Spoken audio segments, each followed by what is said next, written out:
And welcome back, fellow football fanatics.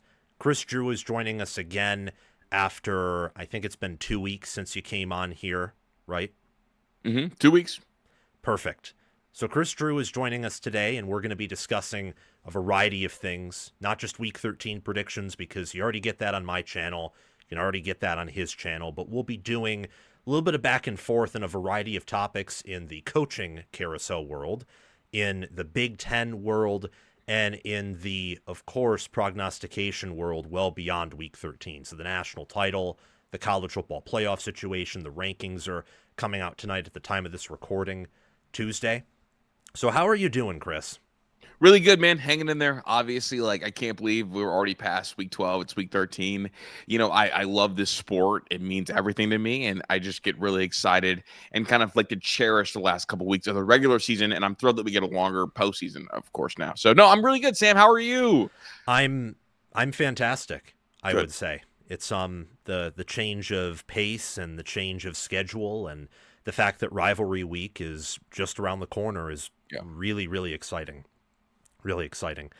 So, I guess what would be the best thing to do, I'm going to do a little bit of a change up here from my original plan, is to talk about the coaching carousel first, because I guess that's what I'm the most fascinated about right now. There's been plenty of discourse on X, Twitter, discussing that Penn State firing James Franklin was a mistake. This is something that Josh Pate has referenced, Ari Wasserman has referenced, other people have referenced. I got some pushback, both from people I trust and people I don't trust, on my list saying that there are 15 coaches better than Franklin. What are your thoughts on Virginia Tech hiring him? And do you think Penn State made a mistake kicking him out of Happy Valley as early as they did? I think it's a great fit for Virginia Tech. I think he's going to have success there. I think like the proximity to talent, I think is really underrated. Something that I haven't heard anybody talk about is like kids in that area love Virginia Tech. Like that name still rings bells. They'll be able to put together a decent team, and James Franklin might be kind of the perfect coach to get guys in and to get guys to buy in. I mean, if we look, obviously football's changed greatly since he was at Vandy, but the things that he's good at, and one of the things he's good at is being the heartbeat of a school. I think that will work at Virginia Tech. So I think that's important. I am of the belief they did make a mistake because in the world of college football coaching, when you fire someone, you have to get one of your first three names to avoid the free fall, is my belief. Because when you start, here's the thing. It's like, what's the cutoff, right? Like James Franklin, Fair. say he was, say the Penn State job opened up and James Franklin was at a different school, we'll call it Clemson State, whatever. And it's like, okay, like he would, like if he had Penn State's record at Clemson State, he would probably be the fourth best coach they could go get. And it's like, my belief is if you go below that threshold, you're playing with fire a little bit. And for Penn State, they made this move thinking they could get a big fish, which is why the initial Vegas, who is the favorite to land the Penn State job looks so different now than it does before. I think that maybe Penn State was of the belief they're a bigger job than they are. People floating out the idea that they could get DeBoer, insanity. People floating out the idea that a big time coach would leave somewhere else for there, I think is also silly. Like, you heard the Marcus Freeman rumor for even like a glimpse in time. It's like, no, it's not happening. So I think it's likely a mistake because of the guys that were at the top of their wish list all said no. Now, we'll never actually know if it's a mistake until 5 years from now, depending on who the next coach is. Because I still believe that they could go get a superstar coordinator, and if that superstar coordinator works out, then boom, big success. But in terms of the names that they wanted, and a lot of them being like proven head coaches, I think this was kind of a level of mistake. And to just, I guess, your list about like 15 coaches better than James Franklin, my thing about James Franklin is that like he was just probably a top 8 coach was the ceiling for him, and a top 15 coach is a floor for him. So you're anywhere between 8 and 15 best coach in America over the Fair. course of a decade. And I think like at a place like Penn State, you'll take that. So, and the final point is, Sam, like, have you seen their schedule for next year? It's very easy. All they had to do was trust James Franklin for one more year, and they would have probably had an 11-1 season. Yeah. So I don't know. I think it looks like a mistake now because here we go. Like, would you consider Drink an upgrade over James Franklin? Uh, the fact I'm pausing says no, but before some of the injury stuff, I was pretty ready to say yes. I wish we got to see a healthy Prabula, but That's Okay, hypotheticals. would you say that Matt Rule is an upgrade over James Franklin? Oh no. Okay, so that's what I'm saying. It's like they fired James Franklin, and then they were getting told no by guys like Matt Rule, who was an alum there, and that's the issue. Yeah. Like is Brent Key a better coach than James Franklin? I would say so. Yes. I would agree with you. He also told them no. So it's like Yeah. all these people saying no would suggest like a free fall's more imminent, and now they're kind of in an open pool where they're not one of the top 2 jobs available as well. Or wait, question: do you think they're a better job than Florida? Yeah, they're obviously Okay. not better than LSU, but I Right. think I think that their AD situation, the fact they're going to have an easier schedule, they saved that money from the buyout where, Franklin, they had to pay him out, I think 49 million, got negotiated down to 9 million, I think, up Yeah. front. And they definitely have, billionaire and huge alumni backing. So if they can get that aligned, not quite LSU money, I know that for sure, but I think it's better than Florida. So Okay, that's fair. Does the LSU weird trying to squeeze out of the buyout concern you a little bit with how coaches might perceive that job? I mean, That's where I keep going. I don't think Lanning's leaving. I mean, people kept saying, "Oh, Lanning will leave for LSU," and I kind of always thought, well, if you can get like any recruit to Oregon and you can win at Oregon, I don't know why you'd go there. I mean, there was those Marcus Freeman rumors too there, but it's kind of same philosophy. You have to have a certain affinity for, I think, that place if you're going to leave that type of job for LSU, right? No, 100%. I guess like for me, I heard the Dan Lanning stuff before Brian Kelly got fired, and like I was told that him expressing interest, and that was kind of his dream job before he took the Oregon job, was kind of like the Lanning talk. But it's like it's brilliant by Lanning. I don't buy it, the whole Lanning thing. But if Lanning floated out there that, hey, look, if Brian Kelly gets fired, I'm interested. Brilliant, because guess what? Floodgates open. I want your roster. I'm going to take the best pieces of your roster and out into Oregon. I'm never going to your school. You almost like cut down one of your enemies without having to actually face them in battle. Yeah, because they were competing for like Deuce Gerald's or one of those defensive tackles that like last minute went to LSU. Yeah, because Oregon competes with everyone recruiting wise. They're a national recruiter, and it's the same thing with LSU. Who do you think they're going to get? Like of the remaining jobs, so we have Penn State, LSU, Florida, and Auburn, and say some other jobs come open. Like, what do you think of that whole coaching carousel and what some of these schools might end up with? I think it's dicey, and I think schools and fan bases need to prepare themselves not to land the hot name, but just because you don't land the hot name does not mean it's all over. I think Summerall's going to end up being a coach at one of those SEC schools. If someone held the deck boom to me, I'd probably say LSU. Joe Brady's not coming. I had that pretty well sourced pretty quickly.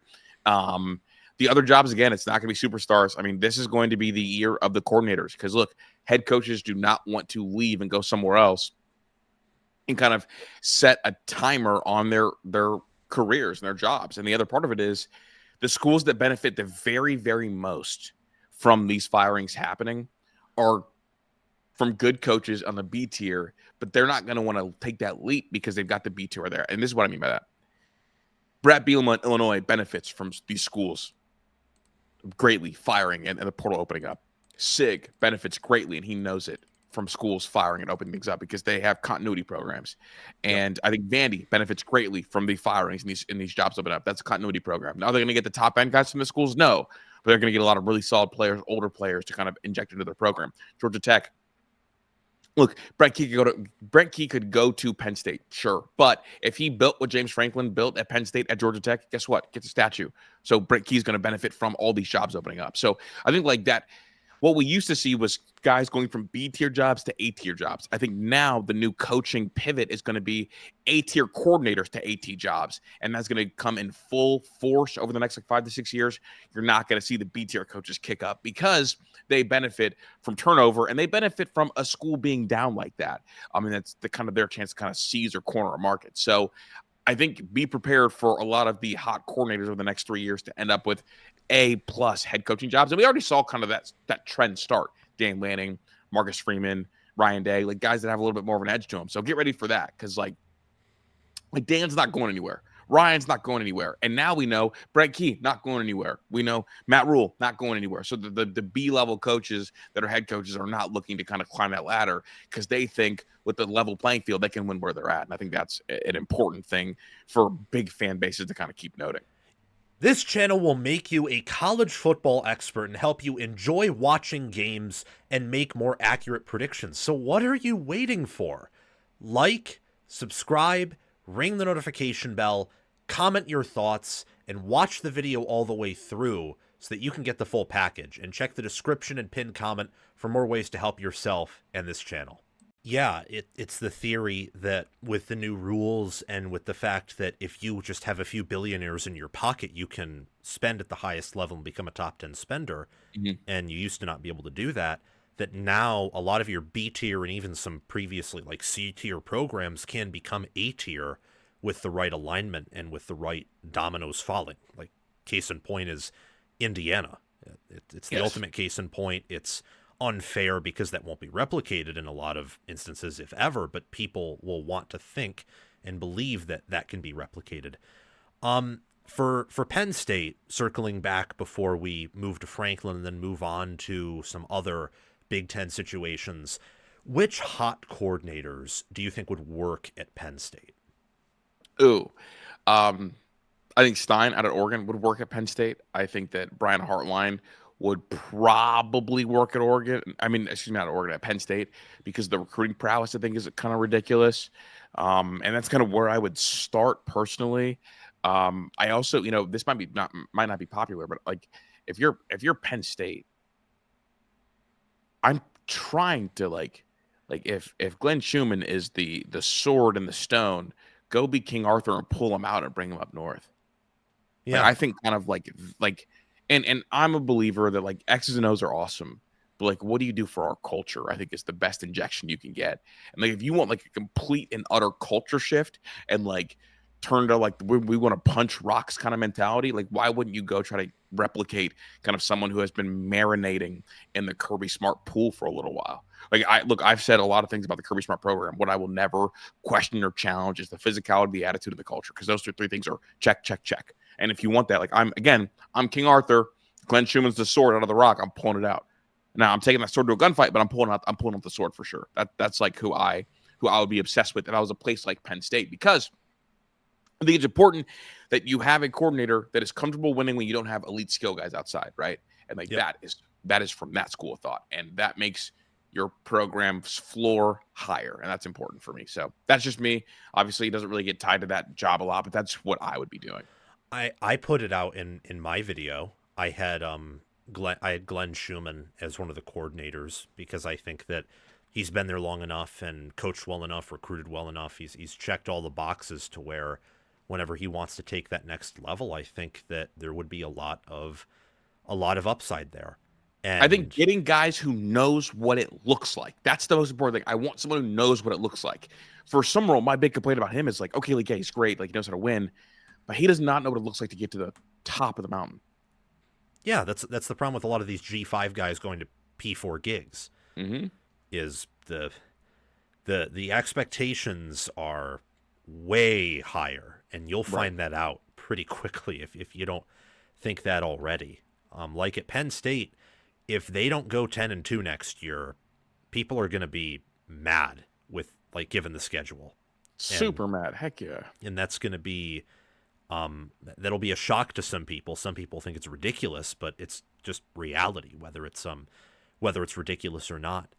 Yeah. I'm hoping that Penn State with that move works out, because I think the way that the season started and ended with Franklin was so bad, losing to Northwestern, UCLA, the way they lost to Oregon. I think they deserve better than that.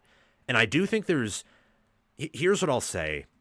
I don't think it was a mistake from a like philosophical standpoint. Like, you want to move on and chase championships, but with hindsight, it might look like one if they cannot find that guy to help them win more big games and win more key playoff games. Well, that's where I'm at. Like you need a big game coach. That's why I thought maybe Jeff Brom made sense because he wins a lot of big games. I do think the currency now for college football coaches is winning big games rather than winning 10 games. I think that's the change that a 12-team playoff has brought us, if that makes sense. And I'm still Yes. working through that philosophy, but I think that's the Kris Drew currency. I don't care about your 10-win seasons. I care about your big games. So. Yeah, and that makes sense because you have some margin of error with getting into the playoffs, but not just that, with the game being shorter, and then with conferences usually being tougher, especially in the SEC and the Big Ten with expansion, you have more big games, and you have the key decisions you have to make within a game are larger because there's fewer plays. So, bingo. And that is why I believe that's the currency, and I think a lot of ADs will reflect that over the next 3 to 5 years. Yeah. I think that here's what I'll say about Penn State. I think if they get a hot coordinator, it'll work. I think if they try to dig for a head coach that has not been at the top of their list, I think that will be a very risky move that will probably cost them dearly. Yeah, that could definitely end ugly. So with Franklin and Virginia Tech, just a few more thoughts. I think that Virginia Tech in a lot of ways is similar to Penn State, where you have some nice in-state talent that revere the place. You're kind of out in the middle of nowhere, but have an awesome environment. And the expectations from an ACC standpoint are similar to, I think, Penn State's, where, Penn State leveled theirs up, but for a long time was just win 10 games, go to a New Year's Six Bowl. For Tech, I imagine it's flirt with the playoffs or flirt with an ACC championship and just win games at home and win lots of them when the schedule aligns. I mean, it should be what South Carolina was supposed to be to the SEC. If you are that, you're good. Yeah. So that's my thought. Yeah, Frank Beamer there, won 10, 11 sometime. Well, I don't think he ever won 12, but 10, 11 games per year, often won the ACC every other year. It's so early, even though I already want to start talking about it. It's so early. Did you see that FanDuel released the over-under on Virginia Tech's record next year? No, what'd they have it at? 7-5, juiced to the under, or 7.5. Wow. Okay. Yeah, I mean their roster's going to be pretty barren. They had some good players, but they pretty much always left for greener pastures and for the Green Bucks, and this season's been an absolute dump for them. I do wonder how much of that Penn State recruiting class will jump on over to Virginia Tech. I wonder that too. Penn State had way more decommits from their recruiting class than LSU or Florida did. I believe 17-3-1 is what we're looking at. It's absolutely crazy. But it also shows that he was probably in large part their primary recruiter. He was. He's the heartbeat. Yeah, that's how he is. Yeah. And meanwhile, these other schools like Brian Kelly and Napier, they probably were not even close to your primary recruiters. No, they were delegators. Yeah. So that's another thing too, where I wonder maybe it doesn't work out because you removed the heartbeat, while for Florida and LSU, you might just kind of be switching out CEOs of a operation that is fluid, or at least trying to be fluid. Well, here we go. I'm the metaphor guy. It's like a James Franklin you're trying to do a heart transplant. With the other two, you're cutting out cancer. So it's it's difficult. It's hard. Yeah, it is. It is for sure. And they're going to have to bring in a lot of transfers. They're going to have to, I would say, hire someone right after the regular season if they want to salvage that recruiting class. Yeah. As for some other situations in the coaching carousel, so Fickell and Locksley from Wisconsin and Maryland, they're coming back next year for sure. And the athletic directors have announced that they will have more NIL backing, essentially. We haven't invested enough. We want to spend a lot in the portal. We'll support them, give them another, off-season, preseason of work, and then that regular season kind of decides it. What are your thoughts on that? Because I have plenty, but I'm curious to hear what you think.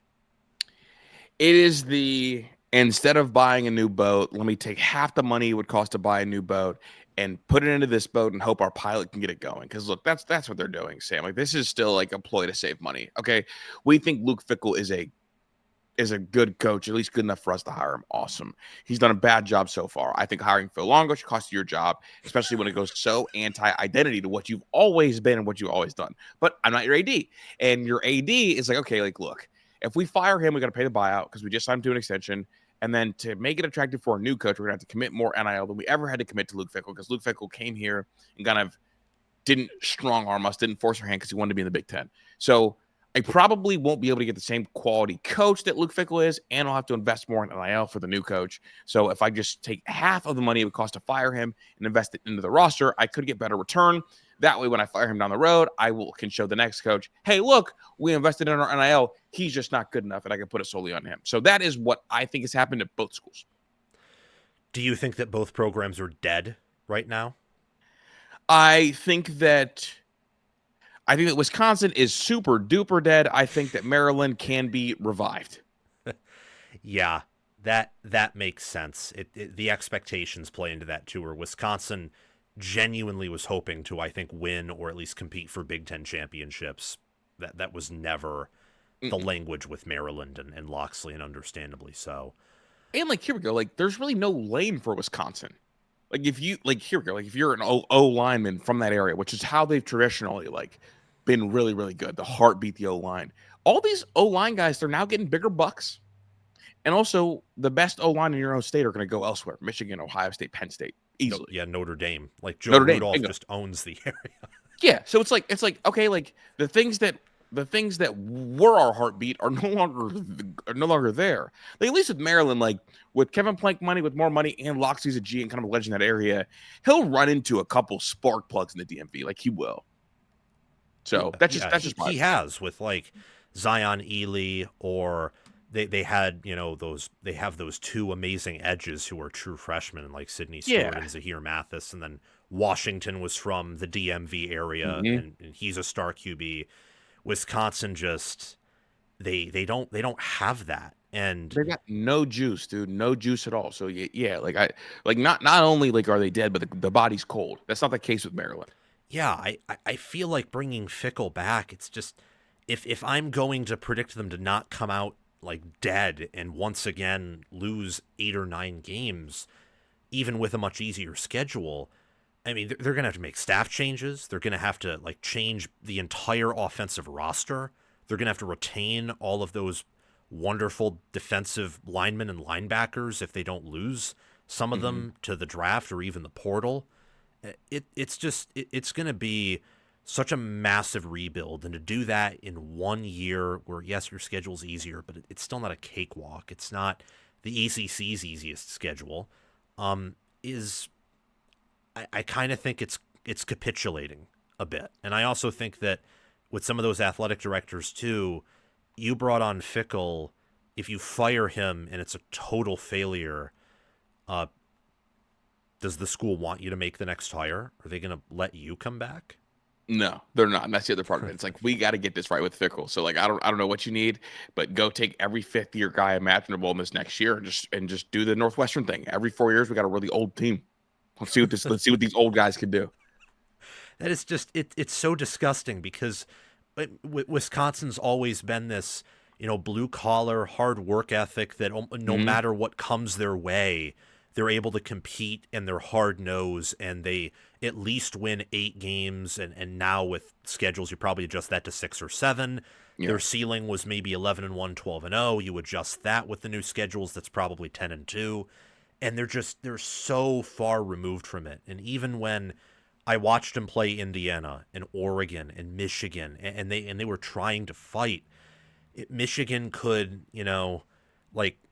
Oregon, Indiana, whatever. I mean, Ohio State and Iowa did this too, but to a much greater degree. They could just be like a cat lifting its paw and just like tapping the yarn ball.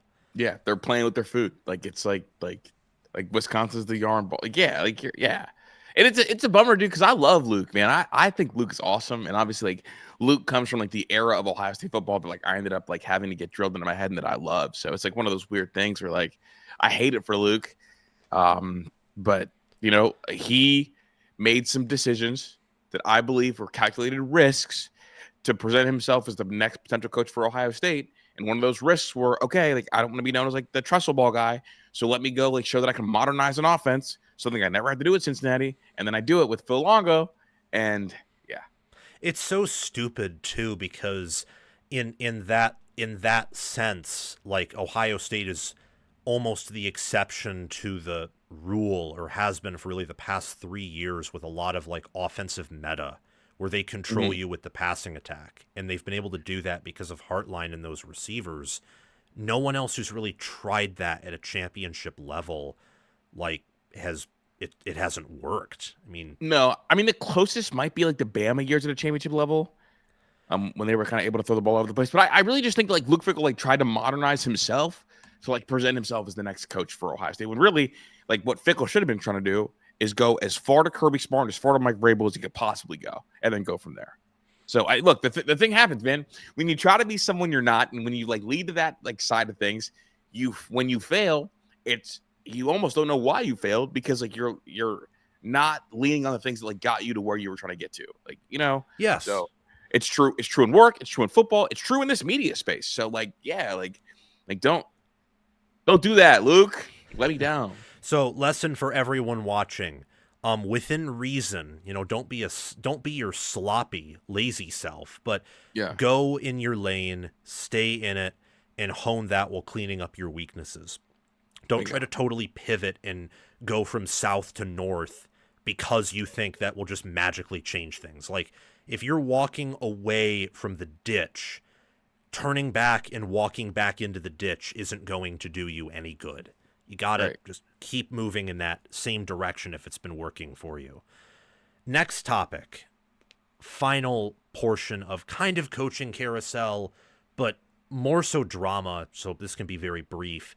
What's up with Lane Kiffin and all of that news? Is this just him wanting attention, or do you think there's a more likely than not chance that he's gone from Ole Miss after this year? Well, I think that Ole Miss dropped that ultimatum. I think that's real. That story came from two different sources. The Athletic and On3 both dropped it. Now, obviously, like, the On3 thing, like, whatever. But, like, it going out there, like, there was definitely some credence to it. And if there is, like, if they present an ultimatum to him, he's gone. They're done recruiting him. They feel like their recruiting efforts to keep Lane Kiffin in at Ole Miss are being played with. And so, like if the ultimatum was presented, like, I think he's probably out of there. I also know that James Franklin really wanted the Florida job. Really, really, really wanted it. And then all of this coming out the same weekend that he takes a Virginia Tech job, that means that maybe he got word that, hey, Lane Kiffin's likely going to take this Florida job, so you need to do something quickly. That's why he went to Va Tech. It all coming out the same weekend, I think, is interesting. That is.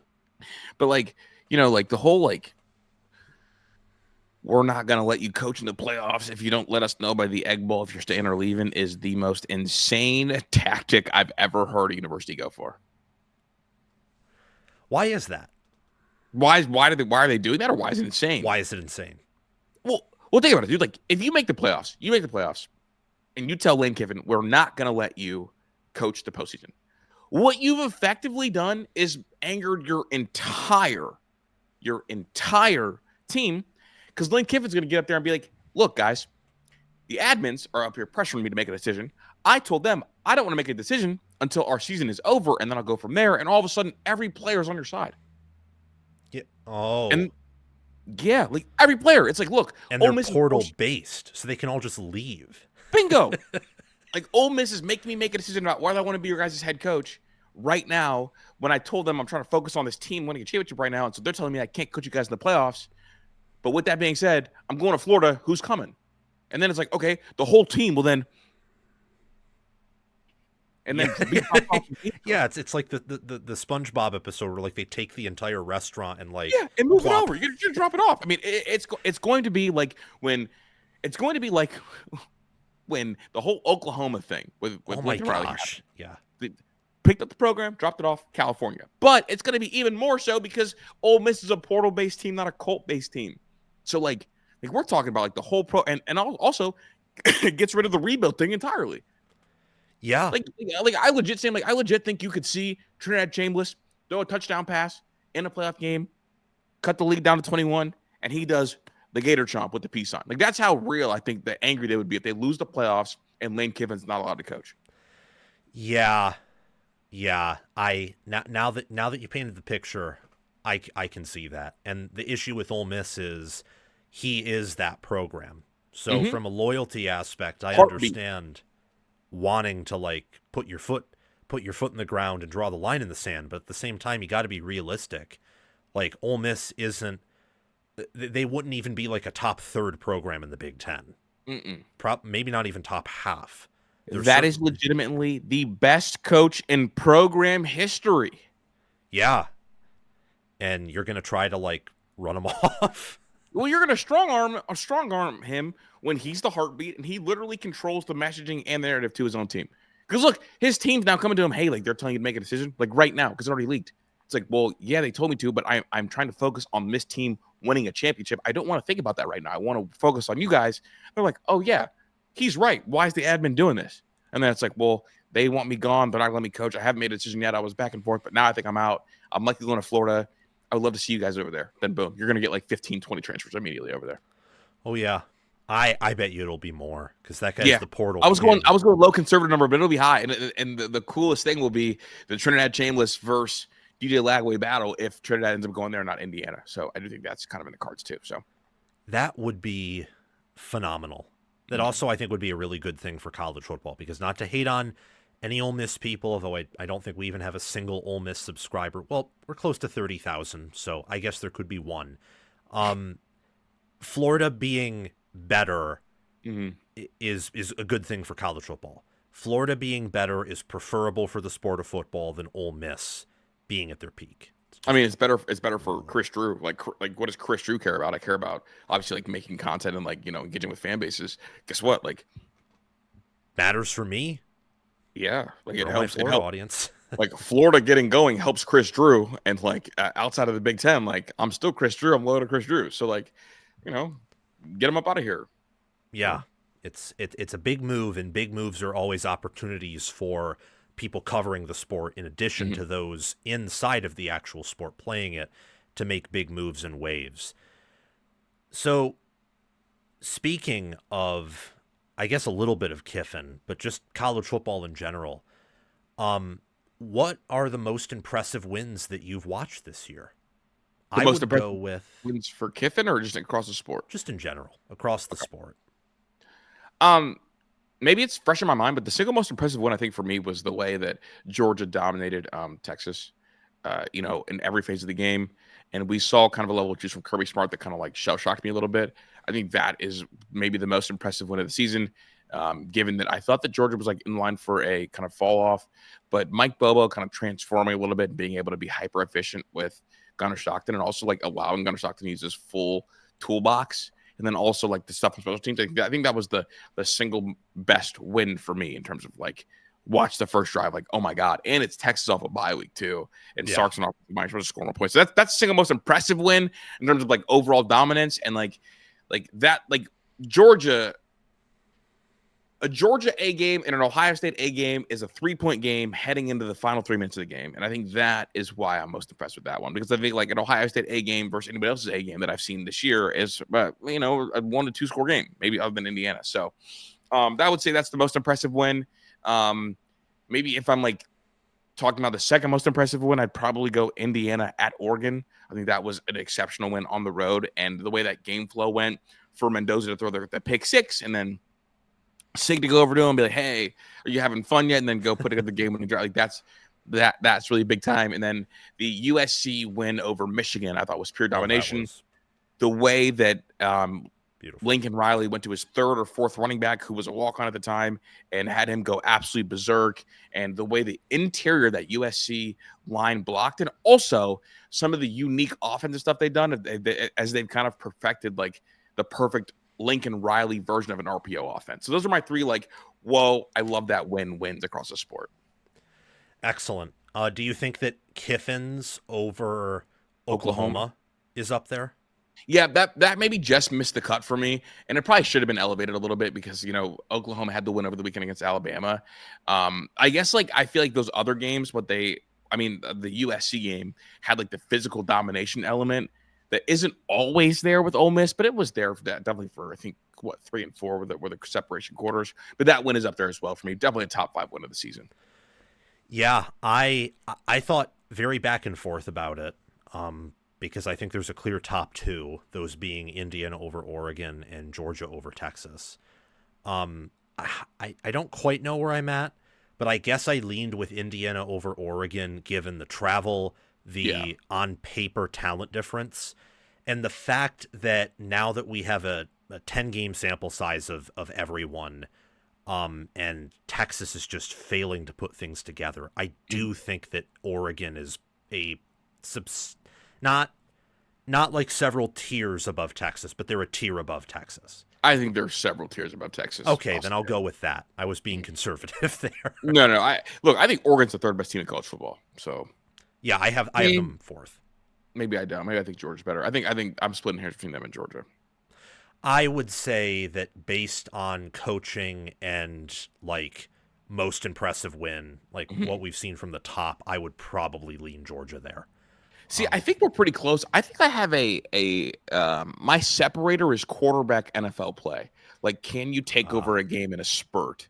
And I haven't seen that yet from Gunnar Stockton. I think they still kind of protect Gunnar Stockton, like he's like making him really efficient and like don't lose us the game rather than win us the game. So I think like for me, my separator is if they're within 2 points, I'll go with the guy who I think is a potential superstar quarterback over the guy that's not. So that's just my preference. And like also like I think Dante Moore kind of unlocked something. I think Dan Lanning's going to lean on a little bit more. The final drive of the Iowa game, we saw four straight NFL throws to go win the game.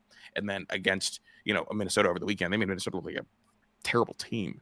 And like 3 incompletions, like he's like, okay, like look, like he's figured it out. And honestly, like I think as the way the season goes, you're going to start hearing quarterback 2 for him in the NFL draft, maybe quarterback 1, because 6'3", 215 can make every throw.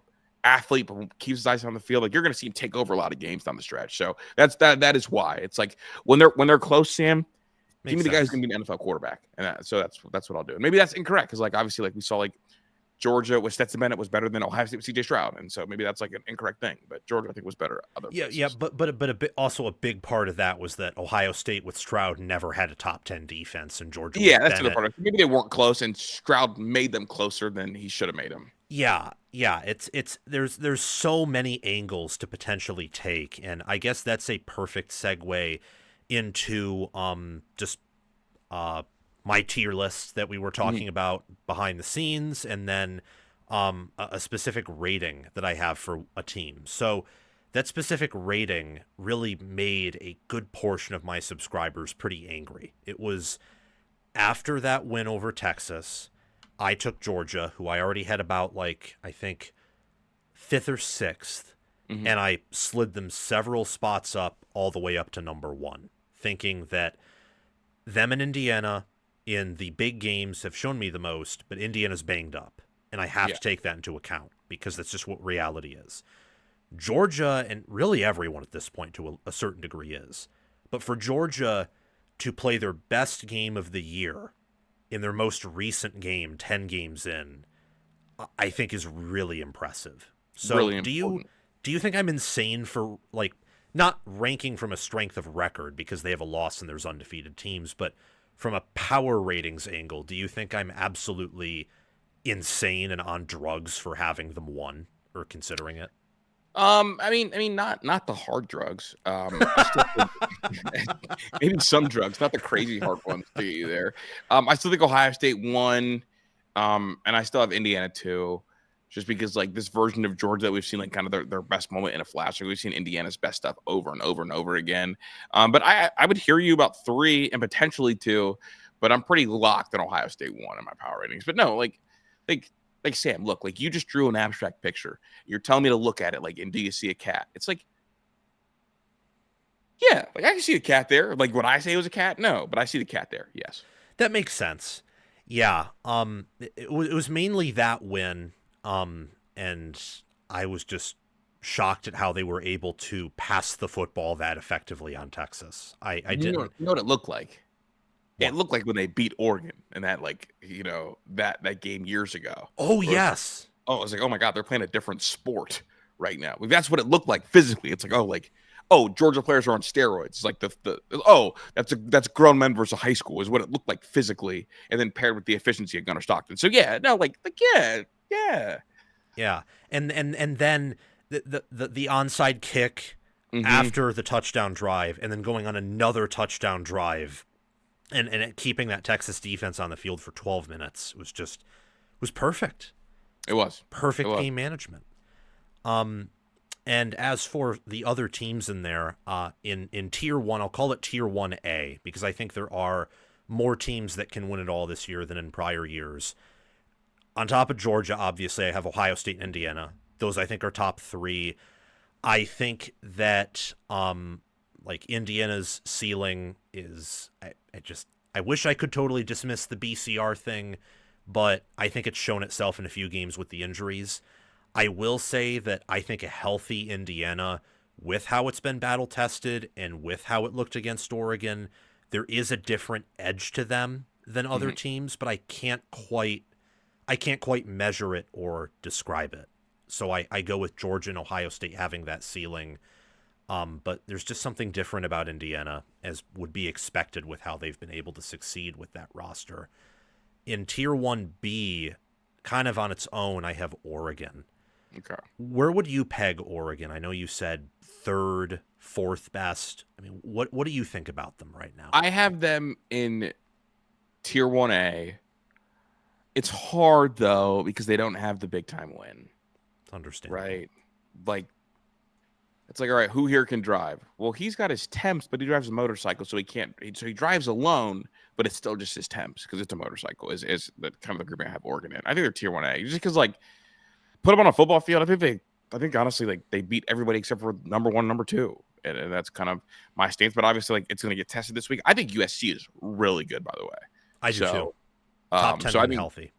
Yeah. So, and I also think that here we go. I don't know where you're at with this. I think USC has the second best receiver unit in college football. I think they're better than Indiana, even when healthy. Oh yeah, I'd agree with that from an NFL upside standpoint. Indiana's deeper though. Like, I think Charlie Becker has shown shout enough. out Charlie. Same with EJ Williams, to where, like, when one of USC's guys goes down, it all falls apart, especially on the road. Fair. Indiana's been able to survive that together a little bit, but that could also be Mendoza just being that much better than Maava. That could be part of it too. Yeah. I love a healthy Oregon. I have a professional betting friend who hates how much I love a healthy Oregon, but I think they have something with them that very few teams in college football do, and that's just their size in the trenches and the fact that they've shown they can really run on anyone outside of that Indiana game where they either were able to get downfield or Indiana tackled them in the backfield, and it was really one or the other, nothing in between. Nope, 2 true outcomes. No, you're right. I mean, and also, like, just like Dante Morris, what Aiden Giles was supposed to be too. So I just like, I like watching him spin the football. He can spin it, man. He's a really good athlete, and he's like, he's gonna either get a GM fired or make a GM's whole career because he's gone after this year, I think, and he's quarterback 2, quarterback 1. So watch out. How would you compare him with Mendoza? Because Mendoza's QB1 right now. Yes, Mendoza is safer. Dante Moore has significantly more upside, better athlete, better arm, a little bit more gun barrel toughness. Sometimes Mendoza does where he drifts back to make a throw instead of like stepping through the throw when things are barreling down. But it's like, here we go. Like, I guess, like, who do you prefer? Because I think, like, the upside for Mendoza is Matt Ryan, Jared Goff. I think the upside for Dante Moore is he's more along that. Shoot. Try not to sound too crazy, or are you just thinking? CJ Stroud, Jaden Daniels kind of prototype. Oh, wow. I think. Wow. Whoa. I hate to do that. And I'm talking about upside. I'm talking about, like, just pure upside for both of those two. Yes, I understand. So, yeah. And then, like, Ty Simpson is like your Kirk Cousins upside. Oh. So, you like that. Fans won't like that. I'm just saying, like, that. I mean, that's what he is, right? Yeah, like, it's facts. Yeah, upside wise. Now, obviously, like, all these guys could be bust, all these guys could be whatever, but I think that's like how drop their upsides. Yeah, Moore looked efficient against not Wisconsin. He looked bad there. Minnesota. Yeah, that the way Oregon and Ohio State played Minnesota were incredibly similar. Like both scored 42 points. Yeah. I know Oregon gave up 10 more points. Yes, but they also like had that thing on offense where in every one of their games, their offense does something like stupid for one drive and gives up like great field position. And then they had that long drive beginning of the third quarter. I cannot wait for the playoffs for the reason that I think Oregon is really good.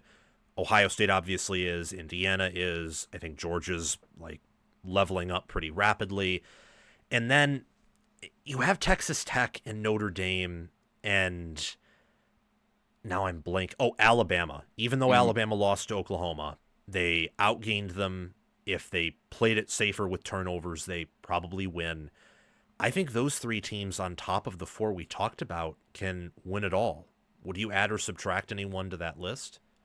Did you say Texas Tech in there too, or no? I said Texas Tech in there. Okay, yeah. That's all. I was thinking about Texas Tech. I love Jacob Rodriguez, and I know we talked about him on this channel, and like not a lot of people talk about him. No, but I would probably, yeah, that's probably the list. Probably the list. Good list, Sam. You're good at this. Thanks. Yeah, I love Texas Tech because of the defensive line they have. It's, I would say, the best defensive line in the sport with David Bailey and Lee Hunter and Romello Height. Yeah, especially at edge. Tech. What? Shout out Georgia Tech is all. I was just. Oh yeah, for Romello Height. Yeah, they're missing more than him though defensively. I think. No, I agree. Georgia Tech's defense is really bad right now. Yeah, that Boston College game, I was getting worried there a bit. Well, you know, I'm a Georgia Tech fan. I don't know if we talked about this. Yes, I'm a big Tech fan, so it's like, you know, people are like, this football season's been so boring. And obviously most of my friends are Ohio State fans. And it's like, whew, you guys don't even know half of it. I've been down like 4 or 5 times in the fourth quarter by double digits with Georgia Tech. Like, trust me, it's a luxury to turn on Ohio State and like be good to go. Yeah, exactly. With Ohio State can be the security blanket, and Tech is that team that just you never quite know, both in a good way and in a bad way. I want to get to Week 13 predictions, but we have some more things to do just because I have some thoughts on Oregon USC that I'd love to bounce off your head. So one thing before we get to that, though, any news on Ohio State's receiver injuries? I keep seeing people panic on Twitter. I kind of think it's stupid. I'm convinced that everything's okay, but maybe I'm wrong. Yeah. You'd know more than me. Can I check to see if someone's driving past my house slowly to make sure that they're not going to come get me for spilling the beans on Jeremiah for the Carnell Tate? You know what? I don't really have too big of a concern. I've also seen Ryan Day kind of mishandle these things over and over and over again. What I was told was that the Carnell Tate thing is something we're about with his calf, maybe Achilles, that maybe some discomfort down there. They don't want to risk that. Ohio State turf is one of the worst turfs in America. It's the turf monster. It's claimed so many soft tissues, and it is the same turf that the NFLPA has been, I believe, outlawed now. Like that turf. So with that turf and like some discomfort there, and like with the hamstring that it claimed from JSN a while back, like you don't really want to mess with that. And they play next week at Rutgers, and then they're at Michigan. Or this week at home against Rutgers, and they're at Michigan. So I don't think we'll see Carnell Tate back on the horseshoe on that field anymore. I mean, I wouldn't do it. And then with Jeremiah Smith, I was told but not able to confirm that it's a little bit of a quad issue that's kind of been a lingering thing. Don't know how true that is. People speculate that maybe it's the back, the limp. I think maybe he stiffened up after warming up. Don't know. But I guess his people are not that concerned about it. So take that for what it's worth. I expect both of them to miss the Rutgers game. I expect both of them back on a pitch count for Michigan, and I expect both of them full throttle for the Big Ten title and the playoffs.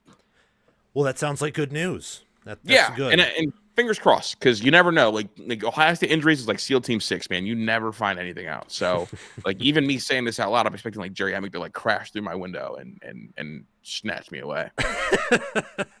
They pull up with a UFO and just boop.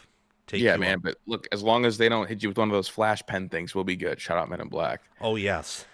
Oh, isn't that also a Rick and Morty thing where they have the flash pen? Yeah, that's for me. Yeah, it's Men in Black to Rick and Morty. It's like, and you forget everything. Yeah, and Rick always like uses it on himself or something. Yeah, wants to unsee something. Yeah. Look at you, man. Sam, like, I don't care what they say about you, Sam. You're a man of culture. Yeah, that's someone who's mostly watched Rick and Morty highlights and hasn't actually. I don't really have a subscription to much of that stuff. Can I ask you a non-football question real quick before we keep going? Yes, of course. Do you like sci-fi films?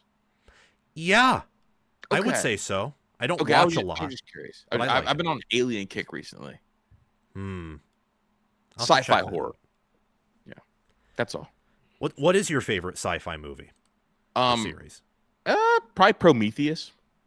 Ooh, Sci-fi horror. yeah. I'm in the kick right now, though. That's from like the Alien subgenre, right? Yeah. Okay, cool, It's a prequel for it. It's a great movie, great film. awesome. Well, Makes you maybe I'll think check a it lot. out.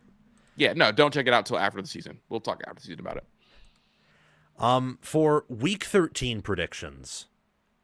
So I have thought about this some more. I'm probably going to watch some of USC and Oregon tonight to really, really digest this. But preseason, I had this opinion that Oregon would get handled by Penn State, which obviously, was wrong. But then they would go on to handle USC as they evolved and got better as the season went on. In watching USC play on the road and knowing that they are not where they want to be defensively or just depth in general, and Oregon has been able to run the football more effectively overall, and Moore has looked pretty good, particularly at home, but on the road at times too. And they have that extra day of rest from Minnesota. USC played that hard game against Iowa. I think that Oregon is going to, I hate saying it, but I'm going to call my shot. I think they're going to blow USC out. That's kind of where I'm at with this. I don't know if you vehemently disagree. If you disagree, Oregon I know is favored by, I think at this point it's like 10.5. Yeah, it is 10.5. It opened at 8.5. Line jumped up to 10.5. What do you think about that game? So USC was kind of at the breaking point of getting blown out by Iowa. That game flow was a little bizarre. I believe it was 21-3. And then USC came roaring back, kind of leaning on the two receivers. Okay, I am rooting for USC in a big way. Lincoln Riley is my favorite subgenre coach to root for right now. Makes sense. With that being said, I think Oregon wins a closer one. I think it comes down to one of those situations where, I hate even doing game flow stuff that USC cuts to a 1-score game and then they can't get a stop to stop Oregon. Oregon goes on a 4-minute drive and ends up scoring late. So I think USC loses a close one to Oregon, if you're asking for my opinion, but I could see a blowout, obviously. But I don't know, man. This USC team, man, I really like them. I think they're really good. It's you know what it is? It's the idea that the matchup edges that Notre Dame had on USC, I think, exist here, except Oregon has one of the best passing defenses in the nation, and Notre Dame outside of Leonard Moore doesn't really have that. So yeah, no, I mean, I pretty closely agree with you. You just think stylistically, this is a nightmare for Lincoln. Yeah, if he can win this, that might be the most impressive win of the year, given the differences in rosters and what the hypothetical matchup is. Yeah, 1,000%. I had USC fans pretty early on after I released that preview, really getting up in arms. And look, guys, if I'm wrong, as always, I will eat my words and apologize for being wrong here. But I just hate it. I hate the spot. I hate that Oregon got the Friday game against a scrub and USC was in this dogfight on Saturday. I hate that it's Autzen, and I hate that Oregon has shown they're built for November, and I think USC will be at some point, probably next year, the year after. But right now, their run defense has been a problem, and their rush offense on the road has actually been a little bit of a problem too. Yeah. why do you like USC so much? And is the Lincoln Riley affinity a part of the comeback story about what that would mean? Or is Yeah, it I talked something about it else? on Menace. My favorite hero archetype is like boy wonder, crashes, recovers, and Ah, he's just in the middle of that right now. And I did the foolish thing where I went back and I watched the Rose Bowl between him and Kirby Smart. oh And he yeah. was up like 35-21, and then the whole thing came crumbling down. And like Breaker got hurt, and he's like was never able to like recapture being that close to a national title. And I just like feel that he's like been aged and weathered a little bit. And he was once the coach that Dan Lanning is viewed as right now. Like he was once that. I think people, it's so far removed from when he was like that, that I think people forget that that is who he was. So Oh, he used to um, be the hot commodity that was always the great what if story. Like, what if this guy gets a defense and he can win yeah, it all? no, literally, like he was exactly where Dan Lanning was. Like we saw it, love the passion, love the fire, you know, not stained by the bad, ugly losses, not stained by not winning the big game. And then the whole thing fell off a cliff. And, you know, coaches turned on him, you know, media turned on him. And like, I mean, even the comment that he had, you know, about like, you know, these ESPN guys, they think we suck. Why would I put emphasis on them? Like that'd be counterproductive. And like, I love a good comeback story, Sam. I really do. You know what I think that moment is going to be, or he has Hmm. an opportunity to really like push that, I think is next year when they have several, not just big road games, but you get Ohio State and Oregon at home. Yeah. And presumably, I'm assuming they're going to come to an agreement with Notre Dame, and I'm hoping extending this thing. Yeah. Yeah. So he'll like next year's schedule is pretty tough, Hmm. but I think that it'll be lit in year 3. They will get enough pieces in the portal and enough pieces back to make some strides. They got that huge recruiting class, so they could always have a freshman or two or more really pop off.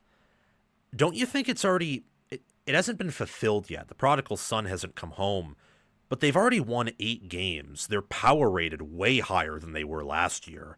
This Hmm. is really even more so than that first year of Caleb Williams. This is really the first year it's been his offense, where it Yeah. can No. be a structured, clean operation, and he can like casually walk up to Michigan's defense with a hammer and smash it into pieces like they did in that impressive win. Yeah, I think that was definitely a moment for him, but I want the coronation, right? Because, and I think the full circle for him is like Dan Lanning is who Lincoln Riley was years ago, like in terms of like what they represented in the sport. And so that's what I want to see. And then I want to see Dan Lanning go through the same little like, all right, doubted. Let me get back up. Now, obviously, his lows are not going to look as low as Lincoln Riley's did, but no one thought Lincoln Riley's lows were going to look like that. So, That's no, fair. dude, I'm in, man. I'm in, dude. I'm into this like scene for the cinema, for the drama, not for just the X's and O's talk. Even though I do love X's and O's talk, as you know. Oh no, that is very understandable. That's extremely understandable. It's so funny too with the landing portion because he's not being doubted in the same way that Riley is, but a Hmm. lot of people will sit you like will sit in front of you and look you straight in the eye and say Oregon is overrated, despite Hmm. being almost unanimously top 4 in power ratings. Dude, well, he's in the early phases of what Lincoln Riley went through. Lincoln Riley's like slide down came after multiple playoff appearances and multiple Heisman Trophy winners and multiple number 1 overall picks without doing what? Winning the big game. Dan Lanning's like following that to a T. Like the bowl game loss that Dan Lanning experienced, Lincoln Riley never had. He had a bad blowout, but it was not like that. It was not like that at all. And then the other bowl game he was in was the Kirby Smart one where they should have won that game. Like that was an overtime game that he lost to Georgia. So like that's what we're talking about. So yeah, it's coming for Dan Lanning. It's kind of the early phases of what I call the Lincoln Riley treatment. Everyone likes to root for you when you're like the young hot name, but then you hit to a certain cutoff where people just like you're overrated. You're overrated. You're gonna fail, and then it's up to you to like get it right in public perception. So Sark, to a certain degree, Texas went through that, but he's also older and has had prior head coaching jobs. right, and So he'll go through it the same way that he'll go through it on the basis of like Lane Kiffin. Like him and Lane Kiffin are like linked. Like their character arcs are going to be much more similar, and the other like because they're closer to mirrors to each other than but Lincoln Riley and Dan Lanning, those two are like Like, that's my big bro. Like, I'm just looking into the past, to be honest. Yeah, that would be quite the story, and I'm happy that game is, in Autzen. It's late Mhm. November. It's one of the few Big Ten games that is going to be power ratings, top 10 versus top 10. Yeah. Yeah, James Franklin, thank you for taking away like 5 of those games from us. It's so Disgusting. shameful. So shameful. But that is my read on that for now. I'm not saying it because I hate USC. I also am rooting for Lincoln Riley to, at some point, win it all. I think that will be something you'll see in the next 5 years with how they're recruiting. I hope so. I think they'll be able to hoist the trophy at some point because that offense has shown this year it can work, and they don't even have close to the depth or talent that they need. And they're figuring out defense, whether people want to admit that or not. A few other games on the slate. The SEC, of course, outside of Oklahoma, Missouri, and Texas, Arkansas is playing their, annual FCS in November games. What do you think about, if any, on Oklahoma, on Texas, and in those spots? Think they'll breeze through? Yeah, I think they'll breeze through. I this is the thing I dislike about this time of year, right? Like the SEC schedule. But no, I think you're not going to see anything too chaotic. In just the SEC or college football this week? And just in the SEC is what I'm referring to. Nothing crazy in the SEC this weekend, I'm pretty sure. Unless you think so. Yeah, I don't really think so. I think Arkansas could play Texas pretty close, but they've had a bunch of close losses, and I just kind of think that trend will continue. Yeah. Like, it'll be scary for a quarter, then it'll all fall off. Any chaos that you see happening in the Big Ten? I know we got Michigan traveling to Maryland as a double-digit favorite. We have Penn State as a 2-score favorite over Nebraska at home. Any thoughts on those games? It's funny, bro, because your Michigan team, man, they don't put teams away. So they're must-watch TV for me. I don't think they're going to lose, but they are definitely must-watch TV for me because they just don't put anybody away with their style of play. And I know that people think that Bryce Underwood's getting better week over week. He needs to take a really significant leap, I think, because he was doing the thing where he was like making freshman mistakes. Last week he was making freshman mistakes that could cost him a game. So Michigan's must-watch TV for me. Not calling it upset, but they're must-watch TV. And I love Andrew Marsh, by the way. Incredible. He's good. Really, really talented.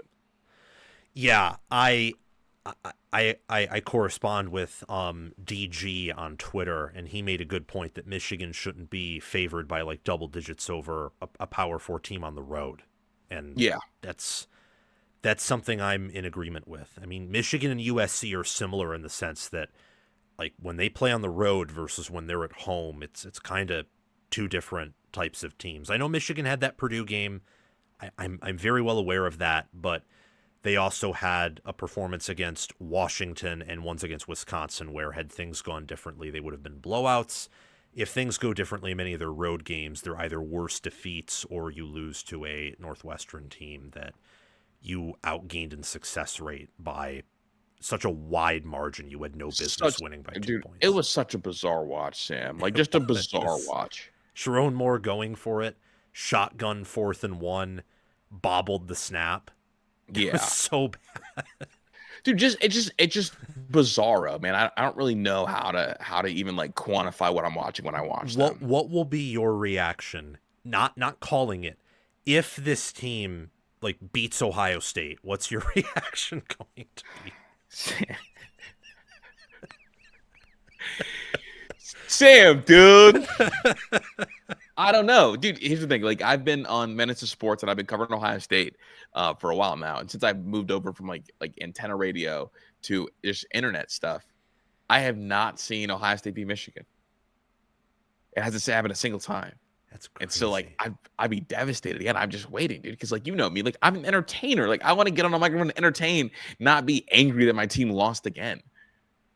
So, yeah, I don't know. I didn't know what my reaction would be last year.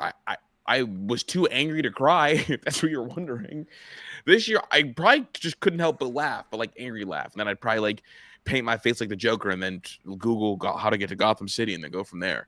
Like, I don't know. I'd go mad, Sam, right? Like, would I be justified in going mad? It wouldn't be as bad as last year's loss, but it would probably be worse than the 3 that came before that. from a Yeah, it would yeah. feel really awful too, because I think this Ohio State team is upgraded on both sides of the ball this year. So it's like it would feel awful.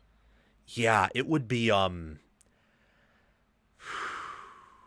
Honestly, if they did it, Sam, I was like, we're never winning this game again. So what do I care?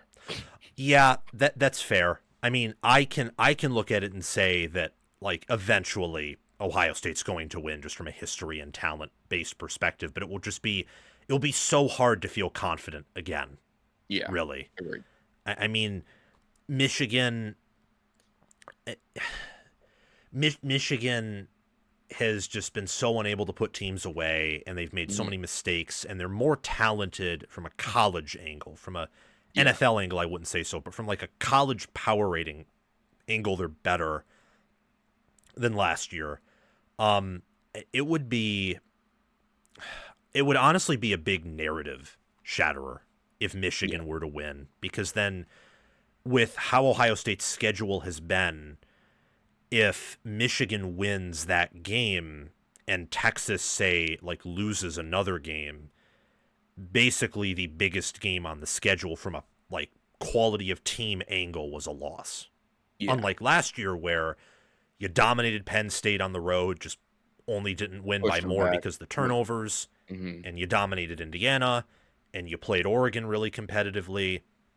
It's going to be interesting. There is a world where not just Michigan loses out or that they win out, but what I think a lot of people don't get is that the Maryland game isn't a guarantee.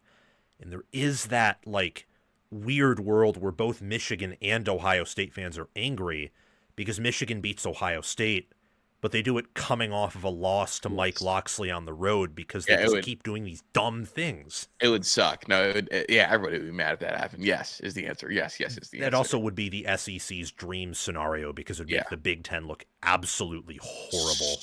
It was so weak. Yes. So bad. Any thoughts on the Big 12? I know really the only games BYU, Cincinnati. I don't know. You pay attention to the Big 12. For the Big 12, it's just a Texas Tech coronation whenever it happens. I like Texas Tech a lot. Other than that, it's like, okay, like whatever. I'm not paying attention to youth so much at this point of the year. You don't think that Utah in a rematch could not be favored, but potentially get them unlike anyone else? They could get them. Utah could get them, yes. Yeah. Kyle Whittingham's that guy, and that's his kind of game, isn't it? Like that's a Kyle Whittingham kind of game. Yeah, the get back. I mean, that guy beat USC twice in the same year, Mario Cristobal twice in the same year. I mean, he denied Ohio State their rematch against Oregon because he beat them. And then it ended up being the JSN game because they ended up playing Utah in the Rose Bowl. Yes, exactly. Really phenomenal coach. I will stand by saying that if he had more resources or was at a different program, he could have won it all. Yeah, 100%. Phenomenal coach. Okay, that's all on my little notepad here. That's all worn down from years of usage. But is there anything else you want to add before we get? No, I think we hit just about everything, Sam. This is an awesome show. Yeah, as always. Well, you make the shows and these guest interviews extremely awesome. Thank you for watching. It's my mission on College Football with Sam to make you the most informed, knowledgeable, and entertained fan as possible. We aren't perfect, but we hit the nail on the head more often than we hit our thumb with the hammer. Make sure to like, subscribe, ring the notification bell, comment, and if you're here, you've probably already watched the whole video. So thank you for doing those things.